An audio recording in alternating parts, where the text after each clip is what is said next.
വിശുദ്ധ മർക്കോസിൻ്റെ സുവിശേഷം 12-ാം അധ്യായത്തിൻ്റെ 35 മുതൽ 44. ദേവാലയത്തിൽ പഠിപ്പിച്ചുകൊണ്ടിരുന്നപ്പോൾ യേശു ചോദിച്ചു, മെശിഹാ ദാവീദിൻ്റെ പുത്രനാണെന്ന് വേദപണ്ഡിതർ പറയുന്നത് എങ്ങനെ? ഞാൻ ശത്രുക്കളെ നിന്റെ കാൽ കീഴാക്കുന്നതുവരെ നീ എൻ്റെ വലത്തുഭാഗത്തെ ഇരിക്കുക എന്ന് കർത്താവിൻ്റെ കർത്താവിൻ്റെ ചെയ്തുവെന്ന് പരിശുദ്ധാത്മാവിൽ ദാവീദ് പറഞ്ഞിട്ടുണ്ട്. ദാവീദ് തന്നെ അവനെ കർത്താവെന്ന് വിളിക്കുന്നുവെങ്കിൽ മെശിഹാവിൻ്റെ പുത്രനാകുന്നത് എങ്ങനെ? ജനക്കൂട്ട സന്തോഷത്തോടെ യേശുവിൻ്റെ വാക്കുകൾ കേട്ടുകൊണ്ടിരുന്നു. ഉപദേശിക്കുമ്പോൾ യേശു അവരോട് അരുളി ചെയ്തു, നീണ്ട മേലങ്കികൾ ധരിച്ച് നടക്കുകയും തെരുവുകളിൽ വന്ദനം, സിനഗോഗുകളിൽ മുഖ്യാസനം, വിരുന്നുകളിൽ പ്രധാന സ്ഥാനം എന്നിവ ആഗ്രഹിക്കുകയും ചെയ്യുന്ന പരീശരെ സൂക്ഷിച്ചുകൊള്ളുകയും അവർ പ്രാർത്ഥനയുടെ ദീർഘിപ്പിച്ച വിധവമാരുടെ ഭവനങ്ങൾ വിഴുങ്ങുന്നു. അവർക്ക് അധികം ശിക്ഷാവിധി ലഭിക്കും. പിന്നെ യേശു ശ്രീവണ്ണാരത്തിന് നേരെ ഇരുന്ന് ഭണ്ണാരത്തിൽ ജനം നാണയവിടുന്നത് ശ്രദ്ധിച്ചു. ധനവാന്മാർ പലരും അധികം തുകയിട്ടു. ദരിദ്രയായ ഒരു വിധവ വന്ന് 2 വെള്ളിക്കാശ് വഴിപാടിട്ടു. യേശു തൻ്റെ ശിഷ്യന്മാരെ വിളിച്ച് അവരോട് പറഞ്ഞു, ശ്രീവണ്ണാരത്തിൽ വഴിപാടിട്ട എല്ലാവരിലും അധികമിട്ടത് ഈ ദരിദ്രയായ വിധവ എത്രയെന്ന് ഞാൻ സത്യമായി നിങ്ങളോട് പറയുന്നു. എന്നാൽ എല്ലാവരും തങ്ങളുടെ സമൃദ്ധിയിൽ നിന്നാണ് ഇട്ടത്. ഇവളാകട്ടെ ഇല്ലായ്മയിൽ നിന്ന് തനിക്കുണ്ടായിരുന്നതെല്ലാം സമ്പാദ്യം മുഴുവൻ തന്നെ വഴിപാടിട്ടിരിക്കുന്നു എന്ന് പറഞ്ഞു. നിങ്ങൾക്കെല്ലാവർക്കും സംപ്രീതി ഉണ്ടായിരിക്കട്ടെ. ഇരിക്കാം. വലിയ നോമ്പിലെ 4-ാം തിങ്കളാഴ്ച പ്രഭാതത്തിൽ വായിക്കേണ്ട വേദഭാഗങ്ങൾ വായിച്ചിരിക്കുന്നു. ഈ വേദഭാഗങ്ങളിലൂടെ നമുക്ക് ലഭിക്കുന്നതായ ഉൾക്കാഴ്ചകൾക്കായി നമുക്ക് നന്ദി പറയാം. നോയമ്പിൻ്റെ പകുതി അടുക്കുന്നു. വരുന്ന ബുധനാഴ്ച പാതി ബുധനാഴ്ച എന്ന പേരിൽ അറിയപ്പെടുന്ന 25-ാം ദിവസത്തിലേക്ക് നമ്മൾ അടുക്കുമ്പോൾ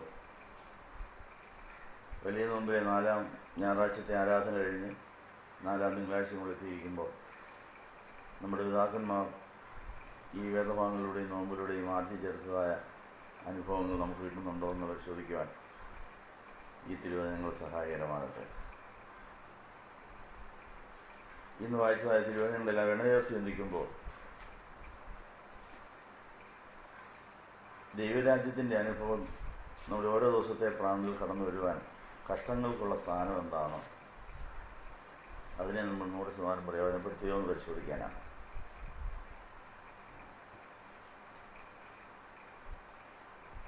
പള്ളിയുടെ മധ്യത്തിൽ ഗോകുൽത്താ നാട്ടി കർത്താവിൻ്റെ കുരിശിലേക്ക് നമ്മൾ ശ്രദ്ധ തിരിക്കുന്നതായ സമയം നാൾതോറുമുള്ള കുരിശിൻ്റെ അനുഭവങ്ങളെ ദൈവരാജ്യത്തിൽ കടക്കാൻ നമ്മൾ പ്രയോജനപ്പെടുത്തുന്നുണ്ടോ? ഇന്ന് വായിച്ചതായ അപ്പോസ്തല പ്രവൃത്തികൾ ഇതിനോട് ഇണചേർത്ത് ചിന്തിക്കുമ്പോൾ യേശുവിനുണ്ടായതായ കഷ്ടങ്ങൾ മുഴുവൻ നമ്മളെ ദൈവരാജ്യത്തിൽ കയറ്റാനായിരുന്നു. പക്ഷെ നമ്മൾ കയറിയോ? അപ്പോസ്തല പ്രവൃത്തികളിൽ യേശുവിനെ തെറ്റിദ്ധരിച്ച പൗലോസിന് വെളിപ്പാട് കിട്ടിയപ്പോൾ താൻ യേശുവിൻ്റെ സുവിശേഷകനായി മാറി. യേശുവിനുണ്ടായ കഷ്ടപ്പാടെല്ലാം പൗലോസിനും ഉണ്ടായി. പക്ഷേ പൗലോസ് അതിനെയെല്ലാം സുവിശേഷത്തിനും അനേകരെ ദൈവരാജ്യത്തിൽ കയറ്റുന്നതിന് ഉപയോഗിച്ചു.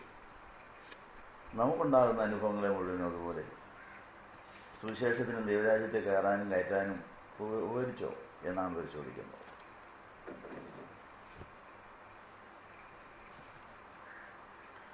ഇന്ന് വായിച്ചതായ അപ്പോസ്തല പ്രവൃത്തികളിൽ 14-ാം അധ്യായത്തിൻ്റെ 19 മുതലുള്ളതായ ഭാഗത്ത് പൗലോസിനുണ്ടായതായ ചില അനുഭവങ്ങൾ നമ്മൾ വായിച്ചു കേട്ടു.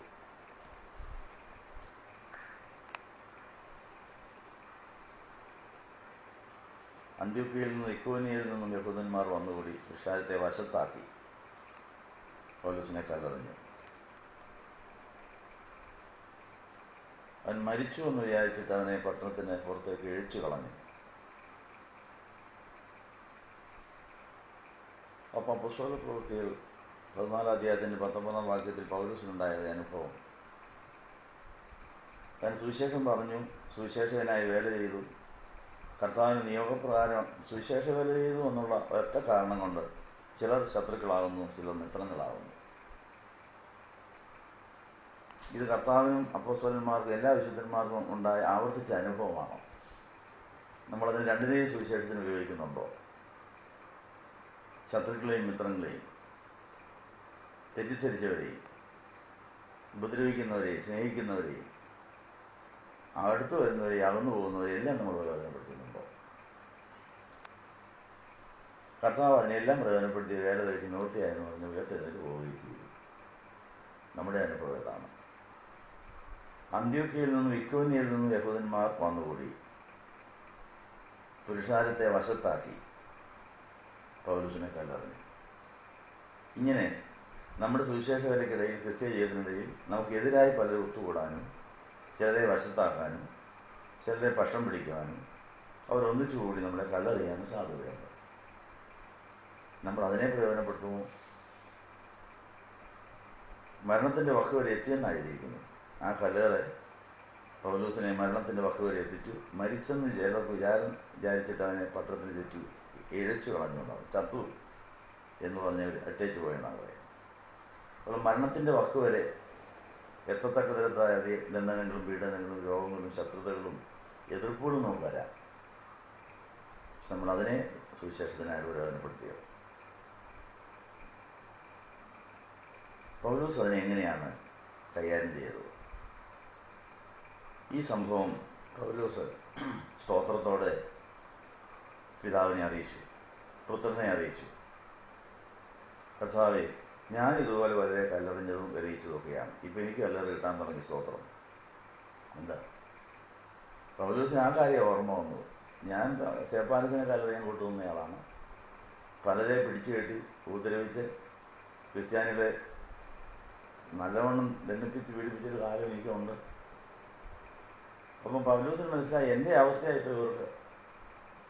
അങ്ങനെ ആ അവസ്ഥയിലുള്ള പലയിടത്ത് കാണും. പക്ഷെ അതിൻ്റെ ഇടയിൽ ഞാൻ യേശുവിനെ വളർത്തണം, യേശുവിനെ സാക്ഷിക്കണം, അതും ദൈവരാജ്യത്ത് കയറാൻ ഉപകരിക്കണം എന്ന് പറഞ്ഞ് പൗലോസ് അത് പ്രാർത്ഥനാ വിഷയമാക്കി. അപ്പം നമ്മൾ കല്ലെറിയുന്നൊരു കാലം, നമുക്ക് കല്ലെറി കിട്ടുന്നൊരു കാലം, നമ്മൾ കുരിശുണ്ടാക്കുന്നൊരു കാലം, കുരിശ് താങ്ങുന്നൊരു കാലം, കുരിശ് എടുത്തുകൊണ്ട് പോകുന്നൊരു കാലം. ഏത് കാലമായിപ്പോൾ നമ്മുടെ ബോധ്യങ്ങളും ചിന്തകളും വാക്കുകളും പ്രവൃത്തികളും ഒക്കെയും നമ്മളറിയാതെ തന്നെ മറ്റുള്ള കുരിശാകാം. നമ്മളറിയുന്നില്ല.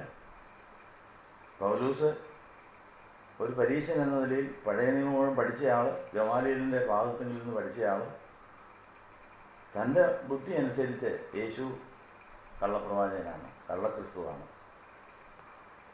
അവനെ മാറ്റിയെങ്കിലേ ജനങ്ങളെ രക്ഷിക്കാനുള്ളൂ, അതും സുവിശേഷകരെയാണെന്ന വിചാരം. സഭാഭക്തിയും സഭാസേവനവുമാണ്. തനിക്ക് തന്നെ ബോധ്യം ഒന്നെയായിപ്പോയി. ഇതുപോലെ മറ്റുള്ളവരുടെ ബോധ്യങ്ങൾ, മനസാക്ഷി വികലമാകാൻ സാധ്യതയുണ്ട്. ശരി തെറ്റെന്നും തെറ്റ് ശരിയെന്നും തോന്നാം. അത് ആർക്ക് വേണമെങ്കിലും വരാം. ഇതൊക്കെയും നമ്മൾ ചരിത്രത്തിൽ ആവർത്തിച്ച് കാണുന്ന അനുഭവമാണ്.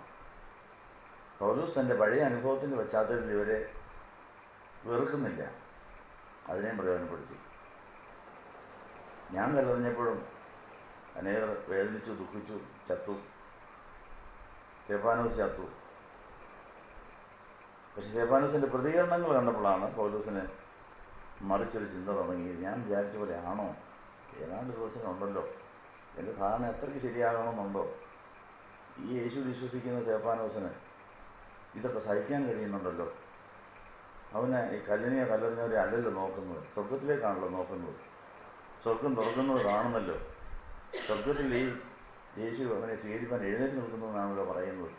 ഇതിനകത്തൊക്കെ ഏതെങ്കിലും കാര്യം കാണുമല്ലോ. അപ്പോൾ തന്നെ ശോധന ചെയ്യുവാൻ, തന്നെ മനസാക്ഷി ശരിയാണോ, തൻ്റെ തീരുമാനങ്ങൾ ശരിയായോ എന്ന് ഒരു സ്വയപരിശോധന ചെയ്യാനുള്ള വേദിയായി അത് മനസ്സിൻ്റെ ഒരു സൈഡിൽ മാറ്റിയിട്ടു. ദൈവം അവിടെ പ്രവർത്തിച്ചുകൊണ്ടേയിരുന്നു. കുറേ കഴിഞ്ഞപ്പോഴാണ് അത് വെളിപ്പാടായിട്ട് മാറിയത്. അങ്ങനെ ഒരു വെളിപ്പാട് കിട്ടുക എന്ന് പറയുന്ന പെട്ടെന്ന് കൊള്ളിയാൻ പറ്റുന്ന പോലെ ആകണമെന്നില്ല. അത് പല പല സംഭവങ്ങളിലൂടെ ദൈവാത്മാവ് നമ്മളുടെ ശ്രദ്ധയെ തിരിച്ചു കൊണ്ടുപോയി അത് നമുക്ക് ബോധ്യമാകുന്നൊരു വെളിപ്പാടായിട്ട് മാറ്റുകയാണ്. നമുക്കുണ്ടാകുന്ന എല്ലാ സംഭവങ്ങളും പ്രാർത്ഥനാ വിഷയമാക്കിയാൽ അത് നമ്മളെയും മറ്റുള്ളവരെയും ദൈവരാജ്യത്തിൽ പ്രവേശിപ്പിക്കാൻ ഉപകരിക്കുമെന്നാണ് ഇവിടെ പറയുന്നത്.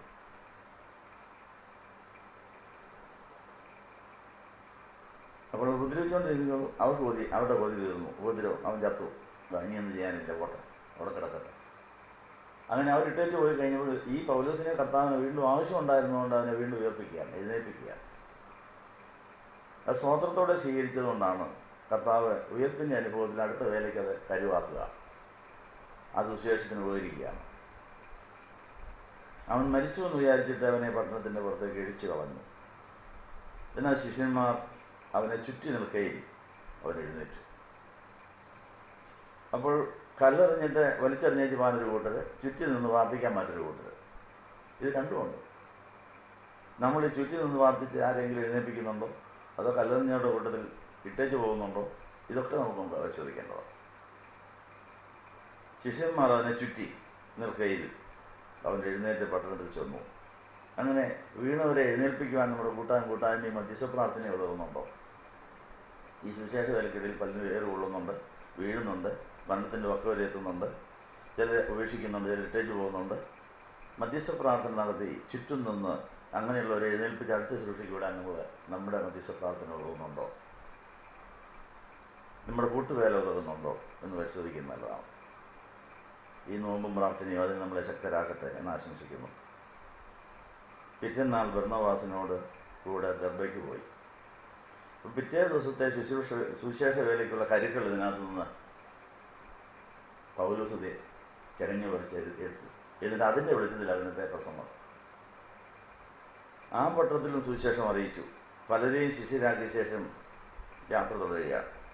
ഇപ്പോൾ പൗലോസിനെ മരിച്ച എന്ന് തോന്നത്തക്ക തരത്തിൽ വരെ ഉപദ്രവം ഉണ്ടായെങ്കിലും ചിലരെ ഒന്നിച്ചു നിന്ന് പ്രാർത്ഥിച്ച് എഴുന്നേൽപ്പിച്ച് അടുത്ത പട്ടണത്തിലേക്ക് വിട്ടപ്പോൾ ചില ശിഷ്യരെ കിട്ടിയെന്നാണ് പറയുന്നത്. അപ്പോൾ മരണതുല്യമായ അനുഭവങ്ങൾക്ക് ശേഷം നമുക്ക് കിട്ടാനിരിക്കുന്ന ശിഷ്യരുണ്ട്. അല്ലെ, നമ്മൾ തളർന്നു കിടക്കാൻ പാടില്ല.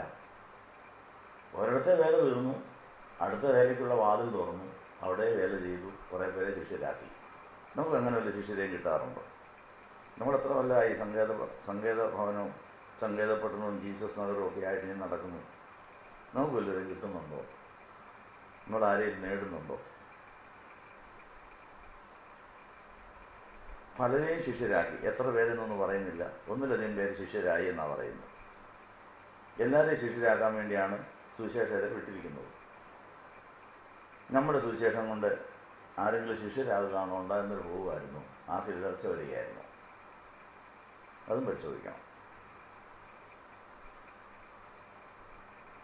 അതിനുശേഷം പിന്നെ സംഭവിച്ചത് ലുസ്ത്ര, ഇക്കോന്യ, അന്ത്യോക്യ എന്ന പട്ടണങ്ങളിലേക്ക് മടങ്ങിച്ചെന്നു വിശ്വാസത്തിൽ നിലനിൽക്കണമെന്നും നാം അനേകം കഷ്ടങ്ങളിൽ കൂടി ദൈവരാജ്യത്തിൽ കടക്കേണ്ടതാണെന്നും പ്രബോധിപ്പിച്ച് ശിഷ്യന്മാർ മനസ്സുറപ്പിച്ചു. അപ്പോൾ സുവിശേഷ വേല ചെയ്ത് മുമ്പോട്ട് പോയതിന് ശേഷം പിന്നെ പുറകോട്ട് പോകുന്നുണ്ട്, പണ്ടത്തെ ശിഷ്യരെ ഉറപ്പിക്കാൻ. അങ്ങനെ സുവിശേഷ വേലയുണ്ട്. ഇക്കോന്യ, അന്ത്യോക്യ എന്ന പട്ടണങ്ങളിലേക്ക് മടങ്ങിച്ചെന്നു എന്നാണ് പറയും. അപ്പോൾ അവിടെയൊക്കെ നേരത്തെ വേല ചെയ്ത സ്ഥലങ്ങളാണ്. അപ്പം മടങ്ങിപ്പോക്ക്, സുവിശേഷ വേലയിലെ മടങ്ങിപ്പോക്കിൽ പലരെയും നമുക്ക് കിട്ടിയ അനുഭവം വെച്ച് ഉറപ്പിക്കാൻ സാധിക്കും. പൗലോസ് എങ്ങനെയാണ് തനിക്ക് കിട്ടിയ കല്ലേറും തൻ്റെ യാത്രകളും തനിക്ക് വല്ല ശിഷ്യരായതും ചിലർ ശത്രുക്കളായതും ചിലർ ഇട്ടേച്ച് പോയതും ഒക്കെ തന്നെ സ്തോത്രത്തോടെ ദൈവത്തിന് സമർപ്പിച്ചപ്പോൾ പരിശുദ്ധാത്മാവ് അതിൻ്റെ പശ്ചാത്തലത്തിൽ പല പുതിയ പാഠങ്ങൾ പഠിപ്പിച്ചു.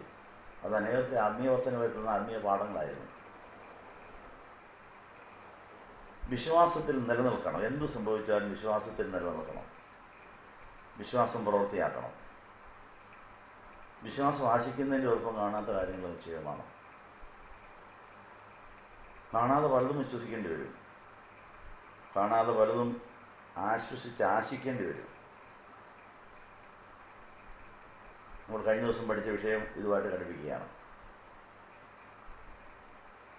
യേശുവിനെ ദൈവത്തിൻ്റെ പുത്രനായി എത്ര പേർക്ക് മനസ്സിലായി?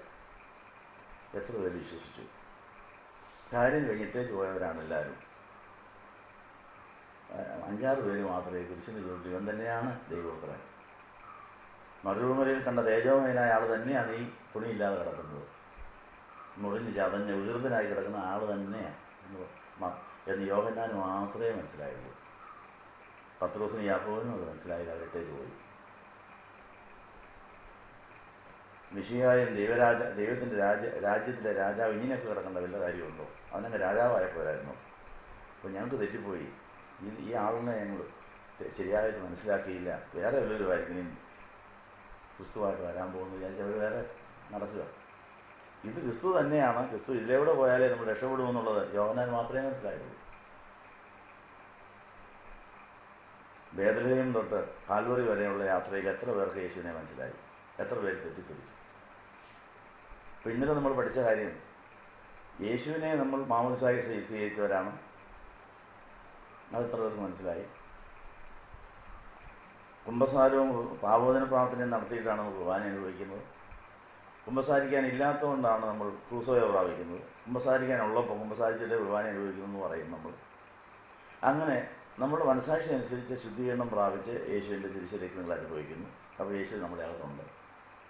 ഇന്നലെ കുർബാന അനുഭവിച്ച് പോയവരുടെ അകത്ത് ആരുടെയെങ്കിലും അകത്ത് യേശുവിനെ നിങ്ങൾ കണ്ടോ? യേശു ഒന്നും തോന്നുന്നുണ്ടോ? കുർബാനയിലെ അച്ഛനെയും കുർബാന അനുഭവിച്ച വിശ്വാസികളെയും യേശു ഉള്ളവരായിട്ട് കാണാൻ കഴിയുന്നുണ്ടോ? പലരും കഴിഞ്ഞെന്ന് വരികയില്ല.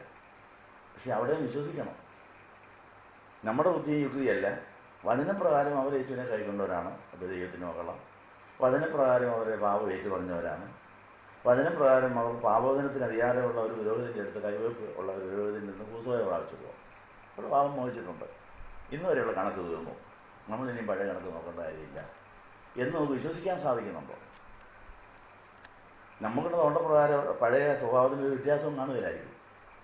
പഴയ ആൾ തന്നെ വീണ്ടും കുർബാന ചൊല്ലിയ ആൾ തന്നെ വീണ്ടും ഇപ്പോഴും കുർബാന ചൊല്ലിയവരെ ഇന്നും വഴക്കടിക്കുന്നു. കുർബാന ചൊല്ലിയ അച്ഛനും തിരുമേനിമാരും ഇന്നും കേസ് പറഞ്ഞ് പള്ളിക്ക് വേണ്ടി വഴക്കിടുന്നു, കേസ് പറയുന്നു. അവൻ ആ കുർബാന കൊണ്ട് എന്താ പ്രയോജനം തോന്നാനും സാധ്യതയുണ്ട്. ഇങ്ങനെയുള്ള പല തോന്നലുകളുടെയും ചിന്താകുലങ്ങളുടെയും മധ്യത്തിൽ നമുക്ക് വിശ്വാസത്തിൽ പിടിച്ചു നിൽക്കാൻ ഒക്കുന്നുണ്ടോ എന്നുള്ളതാണ് വിഷയം. വിശ്വാസത്തിൽ നിലനിൽക്കണമെന്നാണോ പൗലോസ്ലിഹ പറഞ്ഞത്? ഇങ്ങനെ നമ്മുടെ വിശ്വാസത്തെ തണുപ്പിക്കുന്നതും മരവിപ്പിക്കുന്നതും ഇല്ലാതാക്കുന്നതും അല്പമാക്കുന്നതുമായ സംഭവങ്ങൾ നടന്നുകൊണ്ടേയിരിക്കും. പക്ഷെ അതിൻ്റെ ഇടയിൽ നമ്മൾ ആശിക്കുന്നതിൻ്റെ ഉറപ്പം കാണാത്ത കാര്യങ്ങൾ നിശ്ചയവും നമുക്കുണ്ടാകുന്നുണ്ട്. എല്ലാവർക്കും ദൈവദർശനം ഉണ്ടാകണമെന്നൊന്നുമില്ല. ദൈവദർശനം ഉണ്ടാകാതെ തന്നെ വിശ്വസിച്ച് സത്യങ്ങളിൽ നിലനിൽക്കുന്നവർക്ക് കൂടുതൽ ഭാഗ്യമെന്നാണ് പറയുന്നത്. കാണാതെ വിശ്വസിക്കുന്നവരും കണ്ടിട്ട് വിശ്വസിക്കുന്നവരുണ്ട്, വിശ്വസിച്ചവരെ ഉറപ്പിക്കുന്ന കണ്ടവരുമുണ്ട്. ഇങ്ങനെ പലതരത്തിലുള്ളവരാണ് ആത്മീയമണ്ഡലത്തിലുള്ളവർ. വിശ്വാസത്തിൽ നിലനിൽക്കാൻ വിശ്വാസം പ്രവൃത്തിയാക്കണമെന്നും പറയുന്നു. ഇതിലൊക്കെ നമ്മൾ പരാജയപ്പെട്ടിട്ടുണ്ട്.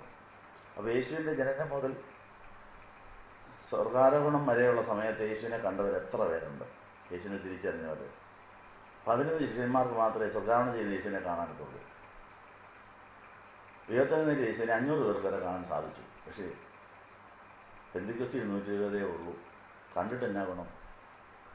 ഉയർത്തെഴുന്നേറ്റ് യേശുവിനെ പേത്തിനാവ് കാണുന്ന പോലെ ചിലർ കണ്ടു, അവരതങ്ങ് മറന്നു. 120 പേര് മാത്രം അതേക്കുറിച്ച് ആഴമായി ചിന്തിച്ച് കൂട്ടായ്മയിൽ പങ്കിട്ടവർ കാത്തിരിപ്പ് യോഗത്തിന് സംബന്ധിച്ചു. അവർക്ക് ആത്മാവിൽ പറഞ്ഞ് സാക്ഷികളാകാനും സാധിച്ചു. നമ്മൾ ഏത് കൂട്ടത്തിലാണ്? ഈ പ്രതിഭാസങ്ങൾ എല്ലാ തലമുറയിലും എല്ലാ ഇടങ്ങളിലും എല്ലാ സ്ഥാപനങ്ങളിലും ആവർത്തിക്കുന്നതായതുകൊണ്ടാണ് ഈ വേദവായനക്കുറിപ്പ് വെച്ച് എല്ലാവരെയും വായിച്ച് ഏൽപ്പിച്ചുകൊണ്ടിരിക്കുന്നത്. നമ്മളുടെ അനുഭവം ഏതാണ്? അപ്പോൾ കല്ലേറിൻ്റെ ഇടയിലും തള്ളലിൻ്റെയും കൊള്ളലിൻ്റെയും ഇടയിലും യാത്രകൾക്കിടയിലും പൗലോസിൻ്റെ വിശ്വാസം കൂടുതലായിരുന്നു.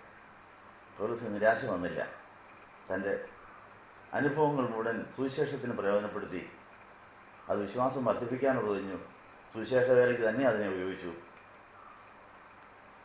അനേകം കഷ്ടങ്ങളിൽ കൂടി ദൈവരാജ്യത്തിൽ കടക്കേണ്ടതാണ് എന്ന് പ്രബോധിപ്പിച്ചു. ശിഷ്യന്മാരുടെ മനസ്സ് ഉറപ്പിച്ചു എന്നാണ്.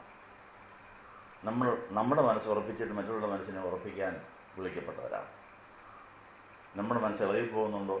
നമ്മുടെ മനസ്സ് ഉറയ്ക്കുന്നുണ്ടോ? ഈ അനേകം ഘട്ടങ്ങളിൽ ഏതെല്ലാം തരം ഘട്ടങ്ങളുണ്ടെന്നുള്ള കാര്യം തിരിച്ചറിഞ്ഞിട്ടുണ്ടോ? കർത്താവിനെ പൗലോസ് കണ്ട അന്നേരം തന്നെ കേട്ടതാണ്, നീ അനേക ഘട്ടങ്ങളിൽ കൂടെ നീ എന്നെ സാക്ഷിക്കേണ്ടതാണ്. അത് പൗലോസ് കുറിച്ചിട്ടു. എനിക്ക് അനേക കഷ്ടങ്ങളോടുകൂടിയാണ് യേശുവിനെ വളർത്താനുള്ളത്, സാക്ഷിക്കാനുള്ളത്. അത് വന്നോട്ടെ എന്ന് പറഞ്ഞുകൊണ്ടാണ് പൗലോസ് സ്വാഗതം ചെയ്തതിനെ പ്രയോജനപ്പെടുന്നത്. ഇന്ന് വായിച്ച കൊരിന്ത്യർ ലേഖനത്തിലേക്ക് പോകുമ്പോൾ 2 കൊരിന്ത്യർ നമ്മളിന്ന് വായിച്ച വേദഭാഗത്തിൽ ഇതിനോട് ഇണയിറക്കാവുന്ന അനുഭവം, കൊരിന്ത്യർ ലേഖനത്തിലെ സന്ദേശങ്ങൾ അപ്പോസ്തല പ്രവൃത്തിയിലെ അനുഭവങ്ങളുടെ പശ്ചാത്തലത്തിലാണ് കൊരിന്ത്യർ സഭയ്ക്ക് കൊടുക്കുന്നത്. 2 കൊരിന്ത്യർ 11:1 മുതൽ 15 വരെ നമ്മൾ വായിച്ചു. ഏകാഗ്രതയും നിർമ്മതയും വിട്ട് വഷളായി പോകരുത് എന്നുള്ള ഒരു മുന്നറിയിപ്പാണ് അവിടെ. ഏകാഗ്രതയും നിർമ്മതയും വിശ്വാസവും വിട്ട് വഷളായി പോകാനുള്ള സാധ്യത ഈ ലോകത്തിലുണ്ട്. കാരണം ലോകം ഭരിക്കുന്നത് പിശാചാണ്. ലോകം അന്ധകാരം നിറഞ്ഞതാണ്. തെറ്റുകൾ ശരിയായിട്ടും ശരികൾ തെറ്റായിട്ടും തോന്നിപ്പിക്കാൻ വിദഗ്ധനായ പിശാച് ഭരിക്കുന്ന ലോകം. നമ്മുടെ പഞ്ചേന്ദ്രിയങ്ങളെ പോലും നമുക്ക് വിശ്വസിക്കാനൊക്കാത്തവണ്ണം അതിനെല്ലാം നിയന്ത്രിക്കാൻ സ്വാധീനിക്കാൻ കഴിയുള്ള ലോകത്തിൽ നമ്മൾ ജീവിക്കുന്നു. അതുകൊണ്ടാണ് സ്വന്തം വിവേകത്തിൽ ഊന്നരുതെന്ന് പറഞ്ഞിരിക്കുന്നത്. 2 കൊരിന്ത്യർ 11 അധ്യായത്തിൽ സർപ്പം ഹവ്വായെ ഉപായത്താൽ ചതിച്ചതുപോലെ, 3-ാം വാക്യം 2 കൊരിന്ത്യർ 11 ഇന്ന് വായിച്ചതാണ്. സർപ്പം ഹവ്വായെ ഉപായത്താൽ ചതിച്ചതുപോലെ നിങ്ങളുടെ മനസ്സ് ക്രിസ്തുവിനോടുള്ള ഏകാഗ്രതയും നിർമ്മലതയും വിട്ട് വഷളായി പോകുമോ എന്ന് ഞാൻ ഭയപ്പെടുന്നു. ആ ഭയപ്പെട്ടതോ സംഭവിച്ചു. കൊരിന്ത്യർ സഭയിൽ അനേകർ പൗലോസിനെതിരായി. പൗലോസിനെതിരെ ശിക്ഷ വിധിക്കേണ്ടി വന്നു. ചിലരെ ന്യായം വിധിക്കേണ്ടി വന്നു. ചിലരെ മുടക്കേണ്ടി വന്നു. കൊരിന്ത്യർ സഭയിലെ വഷളത്വങ്ങളുടെ മധ്യത്തിൽ ചിലരെ കർത്താവിൻ്റെ വരവ് വരെ മുടക്കി മാറ്റി നിർത്തേണ്ടി വന്നു. പിശാചിനെ ഏൽപ്പിക്കേണ്ടി വന്നു. ഏകാഗ്രതയിൽ നിന്നിട്ട് വഷളായി പോയ സംഭവമായിരുന്നു. ആ സർപ്പത്തിൻ്റെ തലയെ കർത്താവ് ചതിച്ചിട്ടേ ഉള്ളൂ. പക്ഷെ ആ സർപ്പത്തിന് നടുമുറിയും വാലും കിടപ്പണ്ടിപ്പെടും. അതുപോലെ പല സർപ്പങ്ങളുണ്ട്, പല തലയുള്ള സർപ്പങ്ങളുണ്ട്. അതിനെല്ലാം നമ്മളെ സ്വാധീനിക്കാൻ കഴിവുണ്ടെന്ന് സ്വന്തം വിവേകത്തിൽ ഒരിക്കലും ഊന്നിയേക്കരുത്. നിനക്ക് തന്നെ ജ്ഞാനിയായി തോന്നിയേക്കരുത്. എല്ലാം കർത്താവിനോട് ചോദിച്ചിട്ടേ തീരുമാനിക്കാവൂ. എനിക്കിങ്ങനെ തോന്നുന്നു, കർത്താവ് ശരിയാണോ? എനിക്കൊരാളെക്കുറിച്ച് അങ്ങനെ തോന്നുന്നു, എനിക്കൊരാളെക്കുറിച്ച് എന്നെ പറയാൻ തോന്നുന്നു, ശരിയാണോ? ഞാൻ തന്നെ അത് വേണോ? അതിന് കൃപയും ഉപ്പുണ്ടോ? അത് സുവിശേഷം തന്നെ ആവുമോ എന്നൊക്കെ പരിശോധിക്കേണ്ടിയിരിക്കുന്നു. സർപ്പം ഹവ്വായെ ഉപായത്താൽ ചതിച്ചതുപോലെ ഞാൻ ചതിക്കപ്പെടുവോ വഞ്ചിക്കപ്പെടുവോ എന്നുള്ള സംശയം എന്നോട് വേണം. അനേകം കഷ്ടങ്ങളിൽ കൂടെ ദൈവരാജ്യത്തിൽ കടക്കേണ്ടതാണ് എന്നുള്ള കാര്യം പൗലോസ് പറയുന്നത് തൻ്റെ വേറൊരു അനുഭവത്തിൻ്റെ പശ്ചാത്തലത്തിലാണ്. അത് 2 കൊരിന്ത്യർ 12 അധ്യായത്തിലുണ്ട് ആ കാര്യം. 2 കൊരിന്ത്യർ 12 അധ്യായത്തിൽ ഈ 11 അധ്യായത്തിൻ്റെ പൗലോസ് നേരിട്ട ആപത്തുകളുടെ വലിയൊരു പട്ടിക ഈ 11:21 മുതലുള്ള ഭാഗത്ത് കിടപ്പുണ്ട്. അതിൽ പെടാതെ വേറൊരു തരം കഷ്ടതകളെക്കുറിച്ചും പിന്നെയും പറയുന്നുണ്ട്. 2 കൊരിന്ത്യർ 11 ഞാൻ ഏറ്റവും അധികം അധ്വാനിച്ചു, 21-ാം വാക്യം. നമുക്കും തോന്നും അധ്വാനിച്ചിട്ട് കൂടിപ്പോയി, ഉറങ്ങാനൊക്കുന്നില്ല, ഒത്തിരി കഷ്ടപ്പാടാണ്, ഒത്തിരി ബദ്ധപ്പാടാണ്. പക്ഷെ അതിനെ നമ്മൾ സുവിശേഷത്തിന് ഉപയോഗിക്കുന്നുണ്ടോ? 23-ാം വാക്യം 11:23 മുതൽ ഞാൻ ഏറ്റവും അധികം അധ്വാനിച്ചു, ഏറ്റവും അധികം പ്രാവശ്യം തടവിലായി, അനവധി അടികൊണ്ടു, പലപ്പോഴും പ്രാണഭയത്തിലായി. യഹൂദരാൽ ഞാൻ ഒന്നുകുറെ 40 അടി 5 വട്ടം കൊണ്ടു, 3 വട്ടം ഗോലിനാൽ കൊണ്ടു, ഒരിക്കൽ കല്ലേറ് കൊണ്ടു, 3 വട്ടം കപ്പൽസേതത്തിലകപ്പെട്ടു, ഒരു രാപകൽ വെള്ളത്തിൽ കഴിഞ്ഞു. ഞാൻ പലപ്പോഴും യാത്ര ചെയ്തു. നദിയിലെ ആപത്ത്, കള്ളന്മാരുടെ ആപത്ത്, സ്വജനതാരുടെ ആപത്ത്, ജാതികളാരുടെ ആപത്ത്, പട്ടണത്തിലെ ആപത്ത്, കാട്ടിലെ ആപത്ത്, കടലിലെ ആപത്ത്, കള്ളസഹോദരന്മാരുടെ ആപത്ത്, അധ്വാനം, പ്രയാസം, പലവട്ടം ഉറക്കിളപ്പ്, പൈതാഹം, പലവട്ടം പട്ടിണി, ശീതം, നഗ്നത എന്നിവ സാധാരണ സംഗതികൾ അസാധാരണ സംഗതികൾ ഭവിച്ചത് കൂടാതെ എനിക്ക് ദിവസേന സർവ്വസഭകളെയും കുറിച്ചുള്ള ചിന്താഭാരം എന്ന തിരക്കുമുണ്ട്. ഇത്രയും കഷ്ടങ്ങളെ അനേകരെ ദൈവരാജ്യത്ത് കടത്താൻ ഞാൻ ഉപയോഗിച്ചു. അനേക കഷ്ടങ്ങളോട് ദൈവരാജ്യത്തിൻ്റെ പ്രാണനെ കടത്തുകയും ചെയ്തു. ഇനി വേറൊരു തരം കഷ്ടം 2 കൊരിന്ത്യർ 12 10-ാം വാക്യത്തിൽ അതുകൊണ്ട് ഞാൻ ക്രിസ്തുവിന് വേണ്ടി ബലഹീനത, കയ്യേറ്റം, ബുദ്ധിമുട്ട്, ഉപദ്രവം, ഞെരുക്കം എന്നിവ സഹിപ്പാൻ ഇഷ്ടപ്പെടുന്നു എന്നാണ് പറയും. നമുക്കിഷ്ടമുണ്ടോ?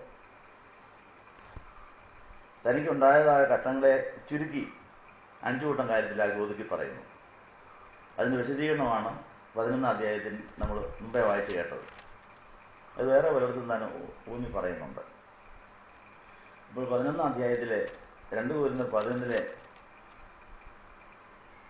24 മുതൽ നമ്മൾ വായിച്ച് കേട്ടതിൻ്റെ കൂടെ അതിനെല്ലാം കൂടെ കുറുക്കി പറ്റിച്ച് പറയുകയാണ്. ഞാൻ ക്രിസ്തുവിന് വേണ്ടി ബലഹീനത, കയ്യേറ്റം, ബുദ്ധിമുട്ട്, ഉപദ്രവം, ഞെരുക്കം എന്നിവ സഹിപ്പാൻ ഇഷ്ടപ്പെടുന്നു. നമുക്ക് ഇഷ്ടമുണ്ടോ?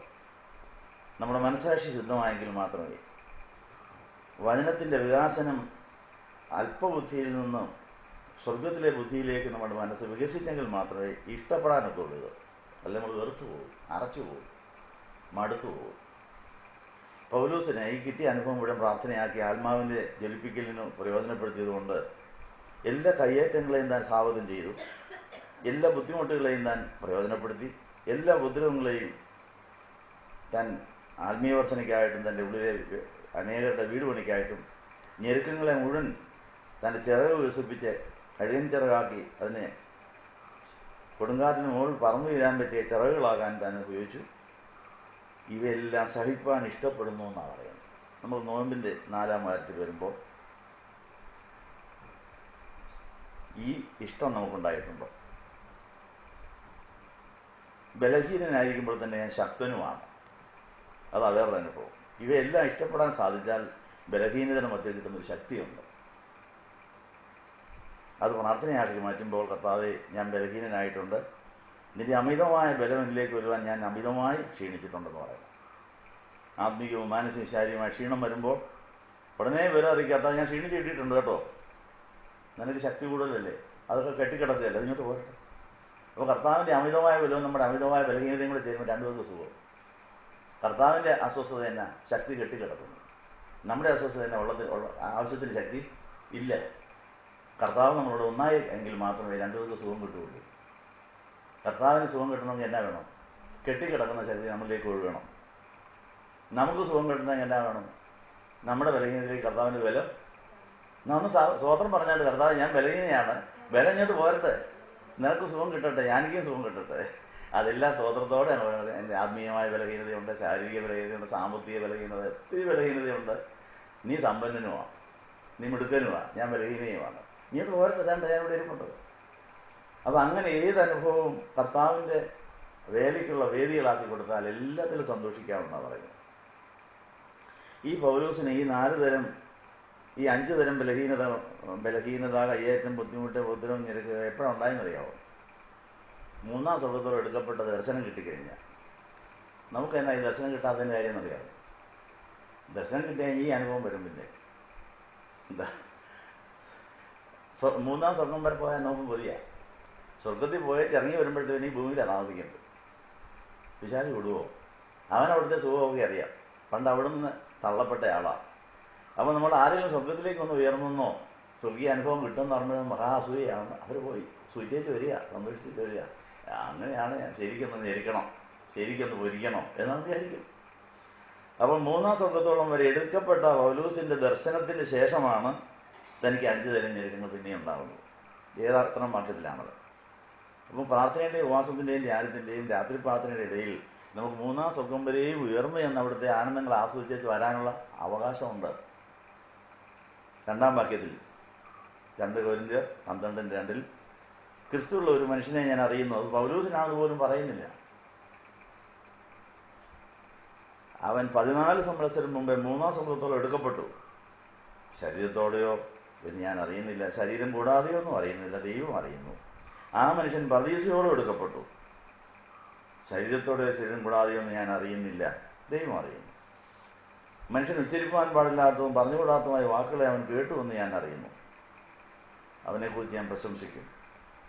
എന്നെക്കുറിച്ചോ എൻ്റെ ബലഹീനതകളല്ലാതെ ഞാൻ പ്രശംസിക്കുന്നില്ല. അപ്പം നമ്മുടെ ബലഹീനതകൾ പ്രശംസിക്കാൻ നമ്മളെ കൊണ്ട് കഴിയുന്നുണ്ടോ? കാരണം എന്താ?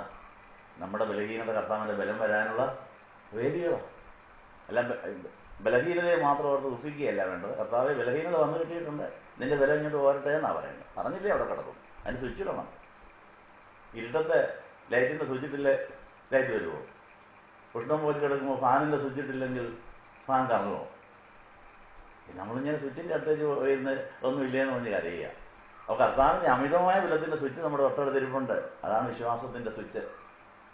നമുക്ക് എന്തില്ലായ്മ വന്നാലും എന്ന് ഞെരുക്കം വന്നാലും വിശ്വാസത്തിൻ്റെ സ്വിച്ച് ഇടാമെങ്കിൽ ഉടനെ തന്നെ അതിനെ അതിജീവിക്കാനുള്ള കർത്താവിൻ്റെ കരുതൽ നമ്മിലേക്ക് ഒഴുകി വരികയാണ്. തൊട്ടടുത്തുണ്ട്. അപ്പോൾ ഈ പർദീസയോളം സ്വർഗത്തോളം എടുക്കപ്പെട്ട പൗലോസ് ഭൂമിയിലോട്ട് ഇറങ്ങിക്കഴിഞ്ഞപ്പോൾ എനിക്കുണ്ടായ അനുഭവം ബലഹീനത, കയ്യേറ്റം, ബുദ്ധിമുട്ട്, ബുദ്ധിമുഞ്ഞെടുക്കും. കഴിഞ്ഞ വെള്ളിയാഴ്ച എനിക്ക് അനുഭവം ഉണ്ടായി. സ്വർഗത്തോളം ഉയർത്തപ്പെടുന്നൊരു അനുഭവം ഉണ്ടായി. വലിയ സന്തോഷം, വലിയ ആനന്ദം ഉണ്ടായി. പക്ഷെ ആ പിറ്റേ ദിവസം രാവിലെ കുർബാനയ്ക്ക് ഇങ്ങോട്ട് വരാൻ നേരത്ത് ഈ 5 അനുഭവം എനിക്കുണ്ടായി. ബലഹീനത, കയ്യേറ്റം, ബുദ്ധിമുട്ട്, ബുദ്ധിമുഞ്ഞെടുക്കും. ഇവിടെ വന്ന് കുർബാന ഇല്ലാനായിട്ട് കയറി നിന്നിട്ട് കുർബാന ഇല്ലാതെ ഞാൻ കസേരയിരിക്കുകയായിരുന്നു. കുർബാന ഇല്ലാൻ മേലാത്തമണം, ഞെരുക്കവും ക്ഷീണവും തളർച്ചയും. തലേദിവസത്തെ അനുഭവം സ്വർഗത്തോട് ഉയർന്ന അനുഭവമാണ്. ആത്മാവിൽ സന്തോഷിച്ച അനുഭവമാണ്, ആനന്ദിച്ച അനുഭവമാണ്. പിറ്റേ ദിവസത്തെ അനുഭവം ഇതിനുവേണ്ടി പിശാച് ഒരാളെ ഒരുക്കിയിരുന്നു. നമ്മൾ ആശ്രമത്തിൽ നിന്ന് ഇറങ്ങിയപ്പോൾ വണ്ടിയിൽ കയറി ഇരുന്നപ്പോഴത്തേക്ക് ഈ പിശാചിൻ്റെ ഏജൻ്റായിരിക്കും ഒരാൾ അടുത്ത് വന്ന് ഈ അനുഭവം ഊതി തന്നേക്ക് പോയി. അതിന് വലിയ അതിൻ്റെ അനുഭവം മാറാൻ പിന്നെ അനേകം ഈ കാര്യം കർത്താവിനെ അറിയിച്ച് പ്രാർത്ഥിച്ച് നിലവിളിച്ച് ഒരുമനപ്പെട്ട് പ്രാർത്ഥിച്ച് കഴിഞ്ഞപ്പോഴാണ് കുർബാനയില്ലാനുള്ള കുർബാന. ആ കുർബാനയ്ക്ക് പ്രയോജനം ഉണ്ടായിരുന്നു. ശനിയാഴ്ച വല്ലതും കിട്ടിയോ? ഇത് കഴിഞ്ഞിട്ട് കിട്ടിയോണ്ടാ, മനസ്സിലായോ? അപ്പോൾ ശനിയാഴ്ചത്തെ കുർബാനയ്ക്ക് എന്തെങ്കിലും ഗുണം കിട്ടിയെങ്കിൽ ഈ അനുഭവം കഴിഞ്ഞിട്ടാണ്. തലേ ദിവസത്തെ സ്വർഗത്തോളം ഉയർന്ന അനുഭവവും രാവിലത്തെ 5 ഞെരുക്കങ്ങൾ ഉണ്ടാക്കുന്ന ദുഷ്ടന്മാരുടെയും അശുദ്ധാത്മാക്കളുടെയും ബന്ധനമുള്ളവരുമായിട്ടുള്ള ഇടപെടലിൽ വരുന്ന കയ്യേറ്റം, ബുദ്ധിമുട്ട്, ഉപദ്രവം, ഞെരുക്കും. അപ്പോൾ ചിലരെ കയ്യേറാനായിട്ട് കർത്താവ് പിശാചൻ വിട്ടേക്കുക. കർത്താവ് നീ പോയി ഒന്ന് കയ്യേറിക്കുമോ എന്ന് ദൈവം കൂടെ അനുവദിച്ചിട്ടാണ്. അപ്പോൾ കയ്യേറ്റവും ബുദ്ധിമുട്ടും ഉപദ്രവവും ഞെരുക്കവും വരുത്താൻ പിശാചിൻ്റെ സ്റ്റോക്ക് ധാരാളം പേരുണ്ടെന്നേ. നമ്മൾ മുമ്പേ വായിച്ചില്ലേ, പൗലോസ് ഒരിടത്ത് വേല ചെയ്ത് കഴിഞ്ഞപ്പോഴത്തെ ദൂരസ്ഥലത്തിൽ നിന്ന് ആളിനെ കയറ്റി വിടുക കല്ലെറിയാൻ. കല്ലേറ് വിദഗ്ധന്മാരെ പിശാചിൻ്റെ ഇരിപ്പുണ്ട്. ആരെ കല്ലെറിയണോ അവരെ ഒരിക്കലും വിട്ടോളുക.